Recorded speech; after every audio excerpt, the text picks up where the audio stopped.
the age of globalization, communication and cross-cultural understanding is more important for everyone, as cultural diversity is visible and one of a barrier in effective global communication. And to develop skills a good communicator requires acquiring a working knowledge of the factors that make intercultural communication successful. So let us continue to number 6 of factors that may affect intercultural communication, the individual personality.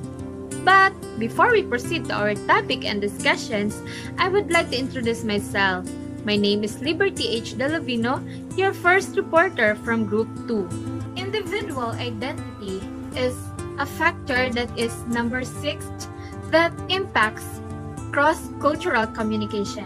This means that how a person communicates with others from other cultures depends on their own unique personality traits and how they esteem themselves. Just a culture can be described in broad terms as open or traditional. An individual from a culture can also be observed to be open-minded or conservative. These differences will have an effect on the way that multiple individuals from the same culture communicate with other individuals. The qualities, beliefs, personality, looks, and expressions that make a person or group are called identity. According to Lustig and Kuester 2003, cultural, social, and personal identities build an individual's identity or self-concept.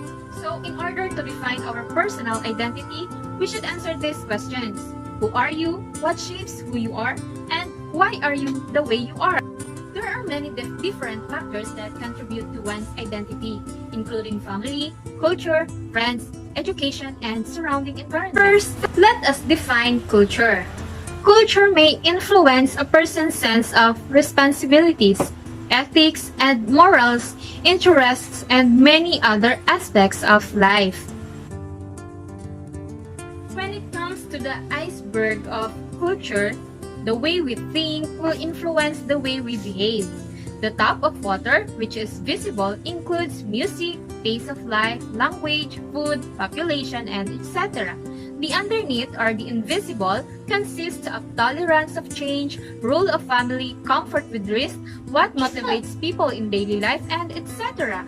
We should not see the visible culture of one person to evaluate that person when we do not understand about his or her hidden culture. In addition, culture is the combination of values, beliefs, and practices of a particular group. Each person knows how to dress, talk, act, and give guidelines when living in their culture. A child could observe the beliefs and practices of a particular culture as he or she grows up. Next is family. Family is one of the most crucial factors that develop a person's identity. The beliefs and behaviors that family members impart to a child could shape the child's personality development. When a child is growing up, peers and education are also important factors that influence the child's identity. During the adolescence, we often share experiences with peers. Many young people go along with their peers' choice, and in reality, they conform to the decisions made by others. The educational environment provides another significant impact on the personality development of one person. A positive school environment provides us with information and problem-solving skills as well as other useful skills such as team working, communication skill, and etc. A competent teacher could help students develop skills that can last a lifetime or even change students' thinking about an issue. And also, each person's personal identity could be affected by other elements. They could be the economic conditions, religion, the technology, and media. Now let us discuss about the personality strength. So the main personal traits that affect intercultural communication are: first one is self-concept. It refers to the way in which a person views the self. The next one is self-disclosure. Individuals' willingness of individuals to reveal the information about themselves to their counterparts openly and appropriately. The third one is self-monitoring, using social comparison information to control and modify oneself, presentation, and expressive behavior. And the last one is social relaxation. It is the ability to experience reveal little anxiety in communication. So remember that effective communicators must know themselves well and through their self-awareness initiate positive attitudes. Individuals must express a friendly personality to be competent in intercultural communication. So now let us know how does individual personality affect intercultural communication. According to my research, when communicated with individuals who have diverse cultures, personality traits influence quality of communication. While more extrovert individuals easily communicate with someone who has an unfamiliar culture, introvert individuals extremely suffer for communication.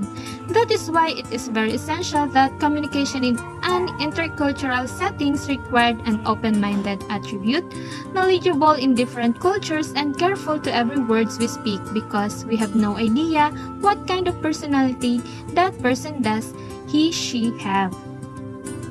Now let us know how people who live in individualist cultures communicate in intercultural setting. They communicate in direct styles. They say what they mean, prioritizing that information is conveyed explicitly and unambiguously. European and Western cultures are typically more individualist. While the people who live in collectivist cultures, they tend to communicate in indirect styles. Collectivists imply what they really mean, but might say otherwise to avoid conflict or embarrassment. Asian and African cultures tend to be more collectivist. Everyone is different from others. The reason is that they have different values, beliefs, cultures, and other factors to make them unique. The way people represent themselves is a lifelong process. A person's identity is based on his or her own decision and choice. Everyone is responsible for making their unique identity. Hence, we should respect the culture and identities of other people for us to have an effective and peaceful intercultural communication. Thank you for listening and have a good day.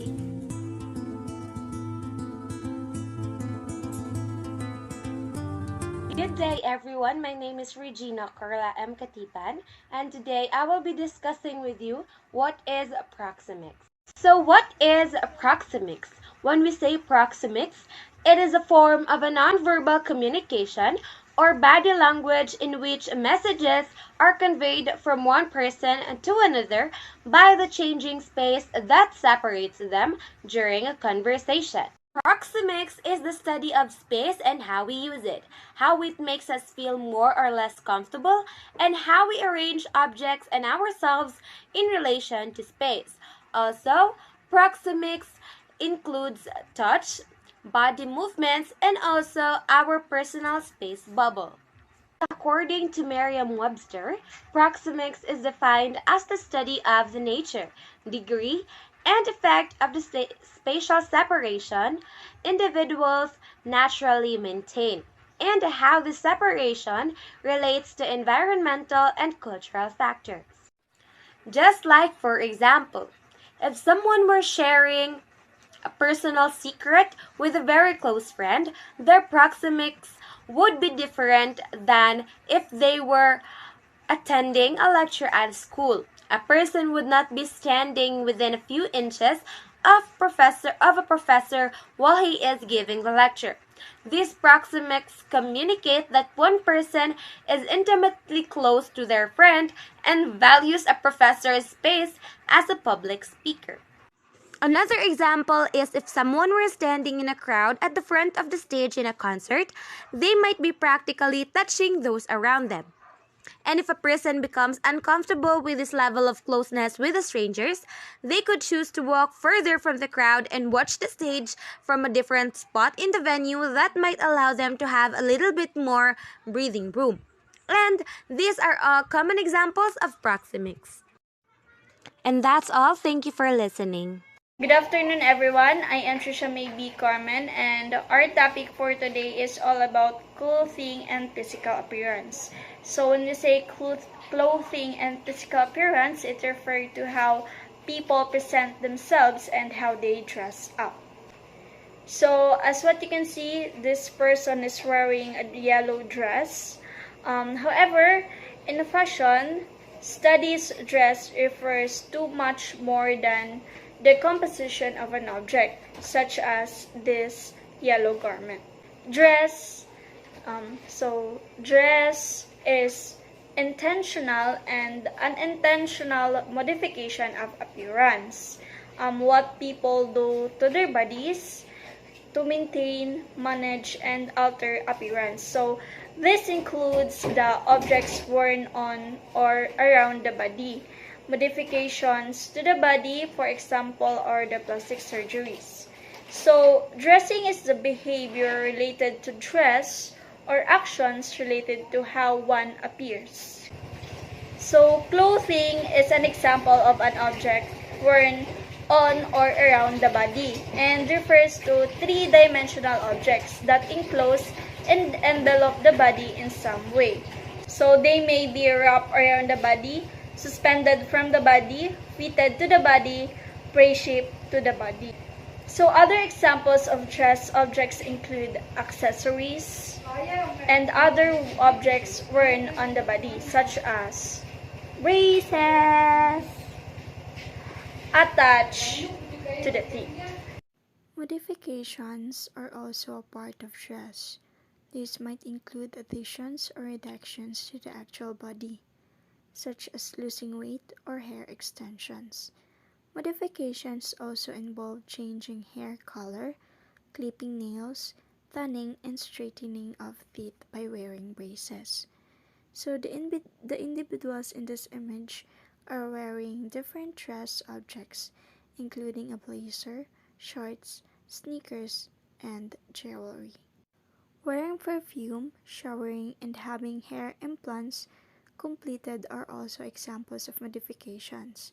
Teeth whitening processes also fall under the category of dress, as they modify the color of tooth enamel. So this individual is wearing various dress objects, including a hat, flannel, sleeveless top, and pants. So the skateboard there could be a dress object, since it is around or next to the body. So following are the examples of reductions and modifications to the body. First is a nail polish. It is an example of dress modification because it alters the colors of the nail. Next is a makeup and fake eyelashes. It is an example of dress modification. Next is a plastic surgery, both invasive and non-invasive, is an example of dress modification. Some examples of clothing are Arab men wear the tobe, and Indian women wear the sari. Also, our Muslim friends wearing their hijab. So, the way you dress up and the way you present yourself in the public is one way of conveying messages to people. You are often assessed based on your appearance. So be mindful of how you dress up and how you present yourself in the public. That's all. Thank you. Hi, good afternoon everyone. I am Nikki Tura Camarillo from BSF Major in Social Studies, and I was tasked to tackle about paralanguage. So paralanguage refers to the factors of speech such as accent, pitch, range, volume, or articulation that alters the meaning of the message. Paralanguage is how you speak, the rate, the tone, the pitch, and the volume or the inflection of your speech, and of course, the dreaded use of filler words. Mastering paralanguage allows you to have impact with your presentations and pitches, with your job interviews, while negotiating, and while you are networking with others. Loudness of the voice. It refers to the frequency of vibration of the vocal folds is perceived as the pitch of the voice. Your voice can send out your message to the world. We all have a tale to tell, a message to share, or simply thoughts to be heard. To be able to speak loudly, proudly, and clearly helps fuel that message. Through our voice, we can connect ourselves to the world around us. So we all know that we are communicating in our society, and loudness of the voice is very important. It's because for the people that surrounds us can easily understand kung ano yung sinasabi natin, and mas lalong clear yung maririnig nila kasi it's because of our loudness of our voice. Kailangan din natin remind yung sarili natin na when we are using the loudness of our voice is kailangan din natin itong kontrolin. Kasi may mga taong medyo sensitive na feeling nila na yung the way na tinaasan mo yung boses mo is nagagalit na ka sa kanila. So, you need to control it also, and you need to use the loudness of your voice in a good way and in a right way. Kasi para hindi ma-misunderstood ng mga tao na feel lang nila na nagsasalita ka lang pero di ka galit. Like, kalma lang but your voice is medyo nasa volume na mas lalong maiintindihan nila at clear na marinig nila yung sinasabi mo na message. For example, Europeans interpret the loudness of the voice as an aggressive behavior. Filipinos from Tagalog provinces find it normal. Asian people control themselves from shouting as they are taught not to from childhood. So, in every country, in each country is, ang loudness of the voice is naa siya lahi-lahi nga meaning. Syempre, naatay lahi-lahi nga culture. So, while you are communicating with European people is, you need to avoid nga taasan ni mga imong boses kay define it a bad behavior and aggressive behavior. So, balay pag makipag-communicate ka sa ila is soft lang, ana lang kay lain na ilang pagsabot if mo taas imong boses. While in us Filipinos, some of us is very hyper man gyud, like bisag kumusta lang is mo taas na din ang boses, like hi pare gana mo taas na dayon, but we find it normal kay lagi feel nato is it's okay lang and normal siya nga mo taas ang boses. While in Asian people, and they control themselves na magtaas ang boses or masyagit. Kaya lagi, we all know man nga, kita tanan gitudluan while bata pa ta, na dili mo syagit sa ubang tao, dili mo sukol ana. But, lahi-lahi man yun ta, and we just need to remind ourselves na kailangan ang loudness of the voice is gamito na to siya in a good way, in a tarunga way, and para walay misunderstanding nga mahitabo, and para masabtan pod sa imuhang kaistorya ang imuhang message nga gi-deliver. Ana lang. We just need to control ourselves nga para walay malain nga tao while nakipag-istorya ta sa iya. So the next one is pauses. Pauses, it refers to a short period in which something such as sound or an activity is stopped before starting again.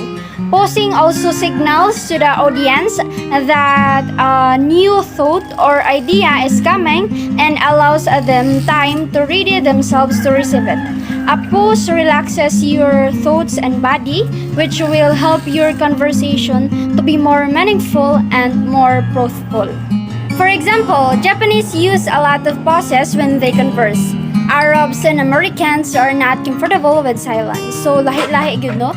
And just like with that example na ang mga Japanese as nagahunong sila while they converse, and then ang mga Arabs and Americans as dili sila comfortable pag kanang hilom lang, and kita Filipinos as mga sabaan man gyud ta.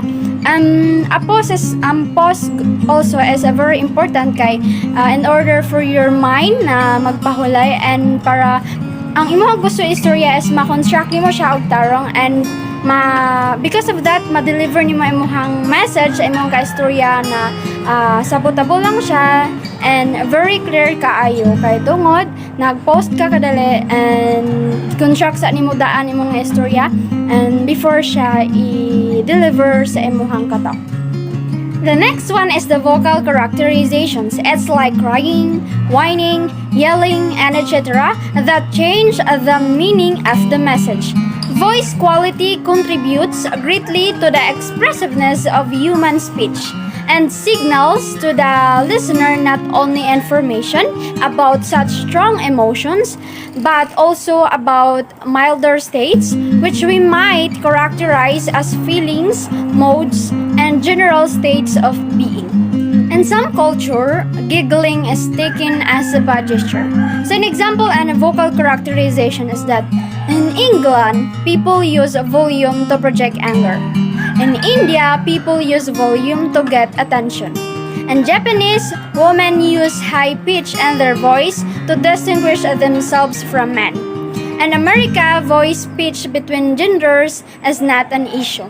So, lahi-lahi gyud og culture ang mga tao. Just like in England, people use the volume of their voice para ma-express nila ang ilahang kasuko o kalagod sa isa ka tao. While in India is ginagamit nila ang ilahang volume sa ilang tingog para makagat og attention sa mga tao, like they should shout kay para ang kana nga tao is makuha ang attention. While in Japanese as they also uses the high pitch para mas ma-distinguish nila ilahang sarili from man. While in America is ang voice pitch is no issue.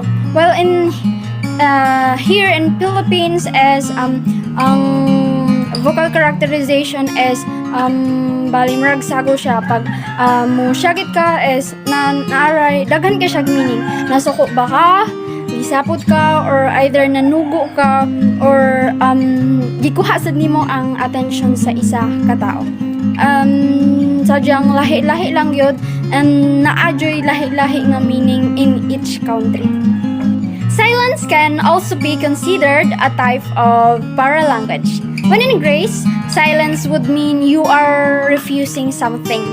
When in Egypt, silence is used to mean you are consenting to something. So, ang atong paghilom-hilom is naagyod siya meaning. So as in Filipinos, ang paghilom-hilom is either nalagot na ang isa ka tao, either gisapot ang isa ka tao, either na-offend ang isa ka tao, either daghan kayo og problema ang isa ka tao kasi she or he remains to be silence. Like, lahi-lahi lang yun and we just need to respect ourselves. Respeto lang kay lahi-lahi man yun ang pagsabot and mostly ang mga tao is medyo sensitive sad. Paralanguage is very important in communication. It's because it can prevent the wrong message from inadvertently being passed on. As often in this case in a telephone call and even more in a letter. The paralanguage messages that can be observed through face-to-face contact also makes it more difficult to lie or to hide your emotions. That could be all. Thank you so much for listening and I hope you learned something. God bless you all. Thank you.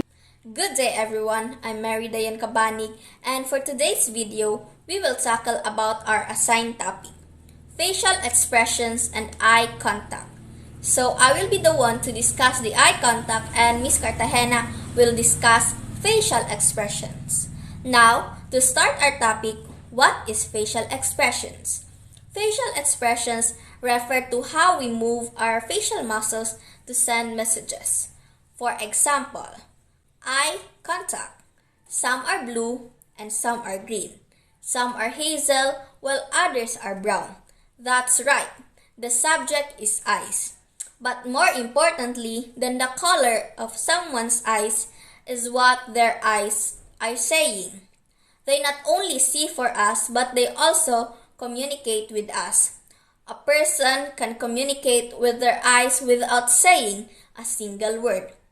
Our eyes express emotion or interest, and if we think about it too much, making eye contact can become awkward and uncomfortable.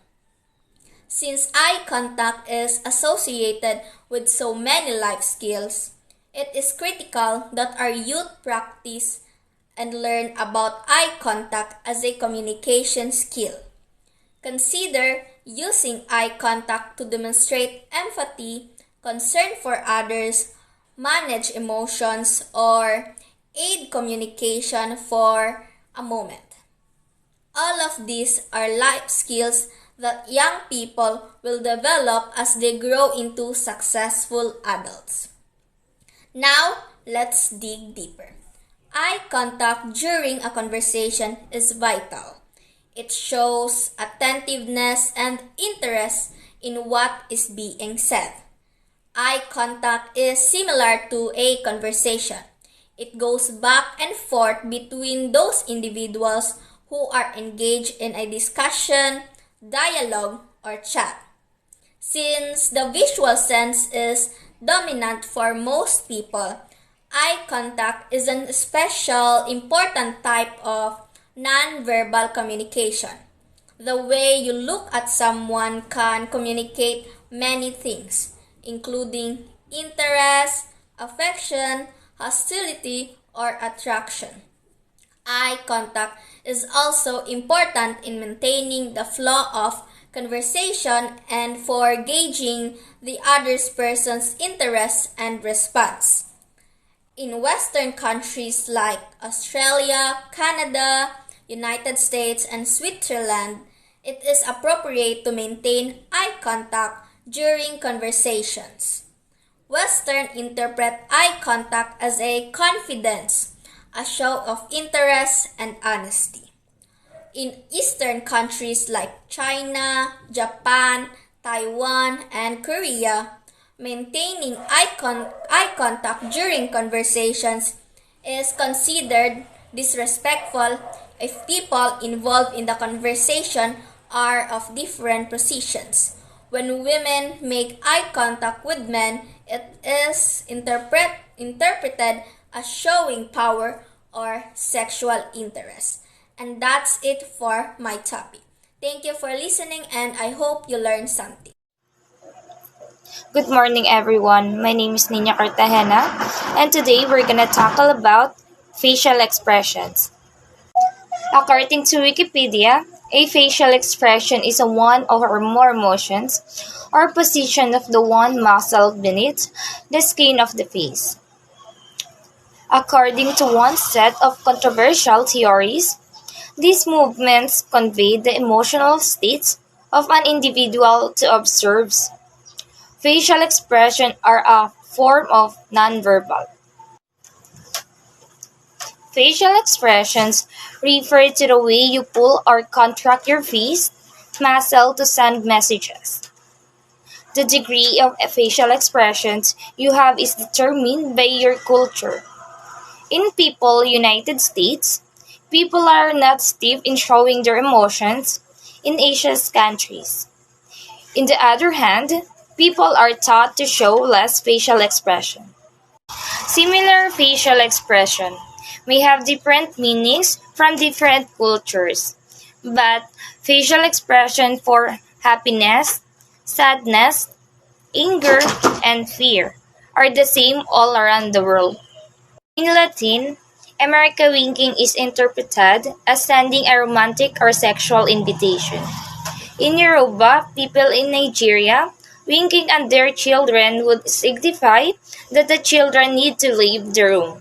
In China, winking is considered unmannerly. How you to know the other's emotions. The ability to understand facial expressions is an important part of nonverbal communication. If you only listen to what a person says and ignore what their face is telling you, then you really won't get the whole story. Often, words do not match emotions and face betrays what a person is actually feeling. If you have social anxiety disorder, you might have hard time to paying attention to facial expressions. You might have trouble with eye contact or read too much into negative expressions on other people's faces. People with social anxiety disorder often interpret facial expressions more negatively, even if they're neutral, and they may even avoid looking at negative facial expressions altogether. And that's all for today. Thank you. So once again, good afternoon everyone. I am Celine Jane Importo Cabasag, taking up Bachelor of Secondary Education, major in Social Studies. And today, I will be discussing the 11th factor that may affect intercultural communication, which is the gestures and body stance. So let's try to define gesture and body stance first.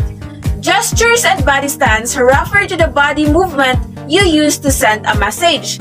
So it is a form of nonverbal communication or nonvocal communication in which visible bodily actions communicate particular messages either in place of or in conjunction with speech. Gestures include movement of the hands, face, and other parts of the body, and it allows individuals to communicate a variety of feelings and thoughts from contempt and hostility to approval and affection, often together with body language in addition to words when they speak. So our gestures and body stance has a meaning or a message. What we act means something or tells something even if we're not saying it directly. It's part of the ways in which our receiver can receive the message that we want to convey. When we're engaged in a conversation, body gestures play a great role in conveying our message. With well-performed body gestures along with verbal language, individuals' communication can be way more efficient and delightful. But due to the differences between cultures, the rules for body gestures can vary. All actions or gestures we were showing mean something, wherein sometimes it can be interpreted not in a way you want to tell because sometimes we have these actions that are different from other cultures or other countries. So here are some examples of gestures and body stance that we often use on day-to-day basis. The first is the nod. In some country, shaking your head upside down signifies no. But in most cultures, especially here in the Philippines, nodding your head signifies yes. So sa first example pa lang, makikita na natin yung effect ng body gestures and stance sa intercultural communication since it can cause conflict. For example, pumunta ka doon sa isang country na yung meaning ng nod or shaking heads upside down means no. Then tinanong ka na, are you not using drugs? Tapos nag-nod ka. Then because of that, pwede kang makulong kasi imbes na oo yung ibig sabihin mo or imbes na ibig mong sabihin is yes, hindi ako gumagamit ng drugs, mali yung gestures na naipakita mo sa kanila. Another example, in Chinese culture, when you're relating something to yourself, you may point to your own nose with your index finger like this. But in Western culture, it may be considered rude to do so. So you must avoid pointing your finger to other people's nose. It's perfectly fine for yourself, but when referring to others, you may want to use your whole palm instead of your index finger to show full respect. So instead of doing this, do this instead. Next example is hugging. Di ba kung mapapansin natin dito sa Pilipinas, normal lang yung yakapan between family and friends. Even me myself, when saying hello to my friends kapag nakikita kami, present talaga yung hug. Minsan nga, especially yung mga babae, kapag sa mga babae, yung ginigreet mo, may kasama pang beso-beso. But in some cultures, especially in Chinese culture, hugging is not acceptable for them as they can't accept such closeness. Instead of hugging, they do handshakes. And speaking of handshakes, to say hello, may mga country rin na hindi ito ginagawa. Some Asian countries do not do handshakes. They bow their heads instead as a sign of their greetings. Next is the thumbs up. Thumbs up in the Philippines means okay as well as in America. Unfortunately, in Iran and neighboring countries like Afghanistan, the thumbs up is equivalent to the middle finger. So in America, the middle finger is the profane one, and in Iran, it is the thumb. So if you were in Iran, do not really do the thumbs up if you want to say okay, dahil ang magiging ibig sabihin nito ay ang mga letrang F, U, C, K, Y, O, U, which is really rude. Next is the hang loose or the rock on sign. In the US and here in the Philippines and some other countries, this sign is totally okay or it is really cool. But in Italy and Spain, it is a form of hand gesture that resembles horns, symbolizes a husband whose wife is cheating on him. Next is touching someone's head. In the United States, patting someone's head, especially that of a baby or little kid, can be sweet, loving gesture, and even here in the Philippines, di ba kasagaran pag gina-appreciate nato ang mga bata, we often touch their head and rub their hair sabay ingon nga butana jud aning bataoy. But in Thailand, it can be serious offense as for them, the head is considered as the most sacred part of the body. So we need to keep our hands away from others' head to avoid disrespecting or sullying this cleanliness when we were in Thailand. Next is sitting with crossed legs. Sa atin dito sa Pilipinas, especially girls, hilig kayo tamang hinambit or kanang ginatawag nato nga mag number 4. Diba sa atuwa, okay lang na siya. Pero kung muadto ta sa Ghana o sa Turkey, you must avoid this gesture as this is offensive for them. Next is standing with hands on the hips like this.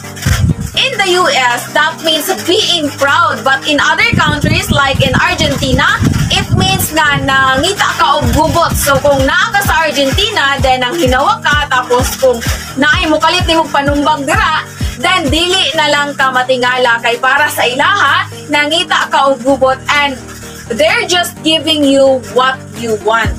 The next gesture is sticking your tongue out. Here in the Philippines or in many countries, it would mean as a sign of mockery or sign sa pagpangansyaw sa atua. But in Polynesia, that's their gesture of greeting people or saying hello. Kaya kung nasa Polynesia ka tapos may naay maniwal sa imuha, ayaw dayon panumbag or kasugo because they are just greeting you. So, napakarami pang gestures and body stance na hindi ko na-mention. I'll no longer discuss it kasi matatagalan na tayo. So, if you want to know more about it, just try to search it in Google at may mga gestures and body stance rin sa book na hindi ko na-mention. So, just take time to read it. So, overall, rules and body stance and gestures differ due to our cultural differences. So, in order to avoid conflicts, we should study our differences for better intercultural communication. So that would be all. I hope you've learned a lot from my topic. And once again, good afternoon everyone and God bless you all.